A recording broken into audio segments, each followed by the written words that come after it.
Olá, estudantes da primeira série! Nesse vídeo vamos falar sobre compostos moleculares.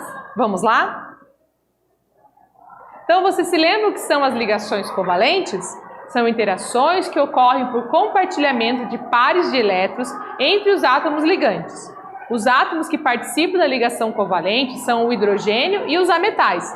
No entanto, a gente pode ter ligação de ametal com ametal e hidrogênio com hidrogênio. E aqui na nossa imagem a gente tem representado dois átomos compartilhando elétrons.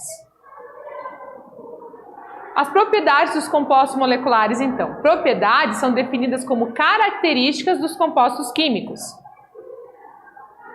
Então a gente tem a primeira aqui, ponto de fusão PF e ponto de ebulição PE. Então geralmente eles apresentam um PF e um PE baixo quando comparados ao ponto de fusão e ponto de ebulição dos compostos iônicos. Isso ocorre devido ao tipo de interação que acontece entre esses ligantes. Então, nos compostos iônicos, a gente tem uma força maior aí de atração e pontos de fusão e ebulição maior do que os compostos covalentes. A gente pode observar isso olhando o sal de cozinha. Então, o sal de cozinha e o açúcar. Então, o sal de cozinha ele tem um ponto de fusão bem alto e o açúcar um ponto de fusão mais baixo. Em casa, você consegue facilmente derreter o açúcar na panela. Já o sal, você não consegue derreter na panela em casa. Os estados de agregação da matéria. Então, a temperatura ambiente, os compostos moleculares são encontrados nos 3 estados de agregação da matéria. A gente tem sólido, como por exemplo a sílica, que está lá nos grãos de areia, a cafeína, que é presente no café. Como líquido, a gente tem exemplo aqui a água e o álcool, e gasoso, o gás carbônico e o gás oxigênio, todos compostos moleculares. Falando sobre condutividade elétrica. Em suas formas puras, os compostos moleculares não conduzem corrente elétrica, independente do estado de agregação da matéria, com exceção do grafite.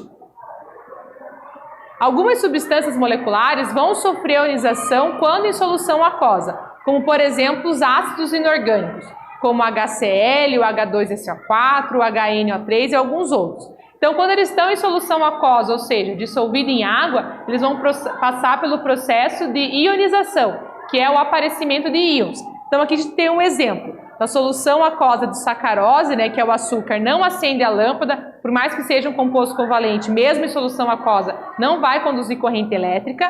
A gente tem aqui a água pura, também composto covalente, mas que não conduz corrente elétrica, quando pura. E aqui a gente tem o HCl dissolvido em água, então sofrendo o processo de ionização, ele está acendendo a lâmpada, conduzindo eletricidade. E a dureza? A maior parte dos compostos moleculares e covalentes apresentam alta dureza, com exceção do grafite, que é a substância que tem mais baixa dureza, e por outro lado, o diamante é a substância natural com a maior dureza conhecida. Agora sobre a tenacidade, Em sua maioria são sólidos quebradiços. E tenacidade é a resistência que os compostos moleculares apresentam ao impacto ou ao choque mecânico. E aqui na imagem a gente tem um vidro quebrado, que representa aí, a nossa baixa tenacidade dos compostos covalentes. Nesse vídeo, nós falamos sobre as propriedades dos compostos moleculares. Espero que vocês tenham gostado e até breve!